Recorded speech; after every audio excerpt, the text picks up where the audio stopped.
उत्तर प्रदेश में होने वाले विधानसभा चुनाव में अब ज़्यादा समय नहीं बचा है। ऐसे में हम चाय पे चर्चा करने निकले हैं और हम इस वक्त मौजूद हैं नवल्टी चौराहे पर नाजिम भाई की दुकान पर। और आप देख सकते हैं यहाँ पर ज़ोर शोर से तमाम लोग बैठे हुए हैं, तमाम बुद्धिजीवी यहाँ पर लोग बैठे हुए हैं और उनसे बात करेंगे। चाय पे चर्चा के साथ साथ चुनाव पर भी चर्चा होगी, तो इसी पर हम बात करते हैं। भाई साहब, चुनाव आ रहा है, क्या इस बार मुद्दे रहेंगे, किस तरीके का चुनाव रहेगा इस बार?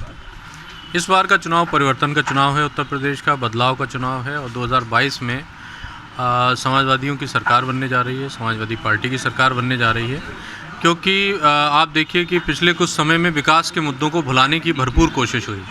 आपने गंगा में तैरती लाशों को भी देखा, कोरोना का मिसमैनेजमेंट भी देखा और आज आम आदमी तक कुछ भी नहीं पहुंच रहा। सरकार के विज्ञापन तो बड़े बड़े जारी हो रहे हैं लेकिन धरातल पर कुछ नहीं है। क्या मुद्दे क्या रहने वाले हैं इस बार? मुद्दे रहने वाले हैं बढ़ती महंगाई, डीजल 100 के पार, रसोई गैस, इसके अलावा बेरोजगारी, महिला सुरक्षा और सबसे बड़ी बात डेवलपमेंट के फ्रंट पे सरकार बहुत बुरी तरह फेल हुई है, गवर्नेंस के फ्रंट पे फेल हुई है। आप देखिए पूरे उत्तर प्रदेश में आज की डेट में सरकार में किसी की प्रतिभागिता नहीं है। तो ये सब देखते हुए लग रहा है कि अब की बार 2022 में पूरी तरह से समाजवादी पार्टी की सरकार आनी है। समाजवादी पार्टी की सरकार की बात हो रही है, लेकिन क्या लगता है कि समाजवादी पार्टी इस बार उसकी साइकिल दौड़ेगी? देखिए, निश्चित रूप से वर्तमान में जो सरकार है, कुछ विषयों पर तो उसकी अच्छी उपलब्धियां हैं और कुछ विषयों पर उसकी कमियां भी हैं। अगर हम देखें विकास की बात, तो विकास हुआ है लेकिन उससे जनता कितनी संतुष्ट है ये तो वोट के समय में मतदाता बता पाएगा। वर्तमान स्थिति में बरेली की जो कैंट विधानसभा है, निश्चित रूप से वहाँ पर विकास की आवश्यकता थी। लंबे समय से जो जनप्रतिनिधि वहाँ पर काम कर रहे थे उनको काम पे ध्यान देना चाहिए था, वो दिया नहीं गया। लेकिन प्रदेश सरकार की अगर हम बात करें या केंद्र सरकार की बात करें तो निश्चित रूप से वो जन कल्याणकारी उनकी नीतियाँ थीं, उससे जनता उनसे खुश है। मोदी जी के, योगी जी के नाम पे तो मतदाता उनके प्रति रुझान रखता है, लेकिन स्थानीय स्तर पर जो प्रत्याशी हैं उनके प्रति उनके स्थानीय स्तर पर जो प्रत्याशी हैं उनसे लोग खुश नहीं हैं। मोदी और योगी जी से लोग खुश हैं, तो क्या परिवर्तन होगा या इस बार फिर से कमल खिलेगा? बात करें परिवर्तन की तो बात करते हैं बरेली की। बरेली ने 9 विधायक 2 सांसद दिए और ये बरेली का बहुत बड़ा तोहफा था जो राज्य सरकार और केंद्र सरकार को दिया। बरेली को क्या दिया? बरेली आज भी गड्ढा मुक्त नहीं हो पाई है। कोई विकास बरेली में दिखाई नहीं दे रहा है। कागज़ों में, अखबारों में बहुत विकास दिखता है मगर सड़क पे जाएंगे तो कोई विकास नहीं है। आज नवल्टी पे हम लोग खड़े हुए हैं, नवल्टी पे पास में रेस्टोरेंट है, तो आप नवल्टी चौराहे पे जाएंगे तो इतने बड़े बड़े गड्ढे नज़र आएंगे आपको। तो यही विकास है हमारे शहर का, जो स्मार्ट सिटी के नाम पे भी एक कलंक बनता जा रहा है।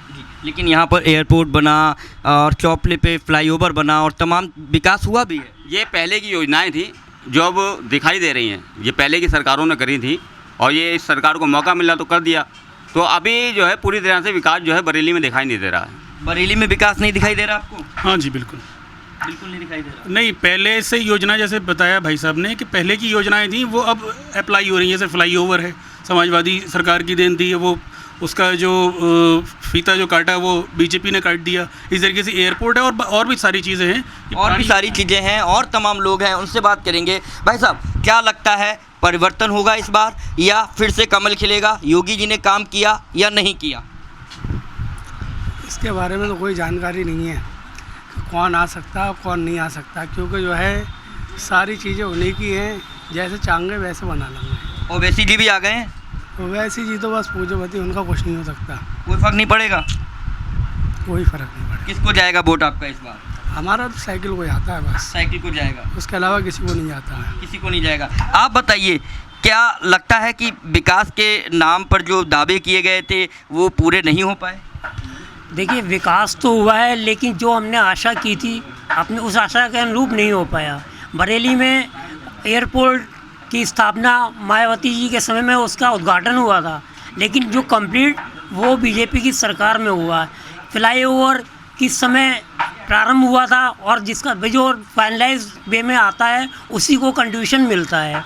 रहा बरेली का विकास, तो जब विकास की योजनाएं चल रही हैं तो हमें कुछ ना कुछ तो सफ़र करना ही पड़ेगा। जब तक वो कंप्लीट नहीं होंगी हमें सफ़र करना पड़ेगा। जो हमने आशा की थी वो उस आशा के अनुरूप विकास नहीं हुआ। विकास तो हुआ है, विकास हुआ है। हाँ, ये तो फैक्ट है, विकास हुआ है, लेकिन आशा के अनुरूप नहीं हुआ।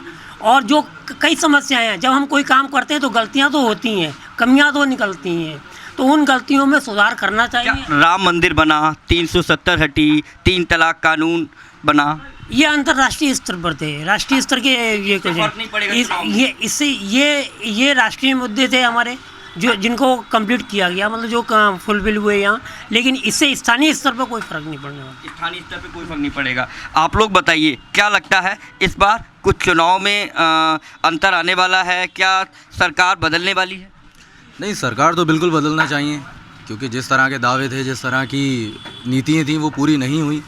विकास के नाम पे गड्ढे ज़्यादा हैं, सड़कें आप युवा हैं, क्या रोजगार की तलाश से रोजगार मिला युवाओं को? बिल्कुल नहीं मिला। आपको मिल रहा? आपको मिला हुआ है तो हमें तो नहीं मिला ना। जिस हिसाब से हमने ग्रेजुएशन किया है, जो हमने आशाएं लेके पढ़ाई की, तो उस हिसाब से तो हमें कुछ बेनिफिट मिला नहीं उस चीज़ का। बिल्कुल ये समझ लो आपके रोज़गार के नाम पे जो अपना थोड़ा बहुत कर भी रहे हैं, उसमें भी हमें बहुत बाधाएं आ रही हैं। बधाई आ रही है। बिल्कुल। तो देखा आपने, चुनाव को लेकर आज हमने यहाँ पर चर्चा की है। तमाम तरीके के लोगों ने बातें की। लोगों का कहना है कि वो स्थानीय जो जनप्रतिनिधि हैं, स्थानीय, उनसे खुश नहीं हैं। हालांकि मोदी और योगी जी ने राष्ट्रीय लेवल पे काफ़ी काम किए हैं, लेकिन जो स्थानीय लेवल पे जिन चीज़ों की ज़रूरत थी वो काम नहीं हो सके। कैमरामैन नवल सिन्हा के साथ अनूप कुमार मिश्रा, ABP गंगा, बरेली।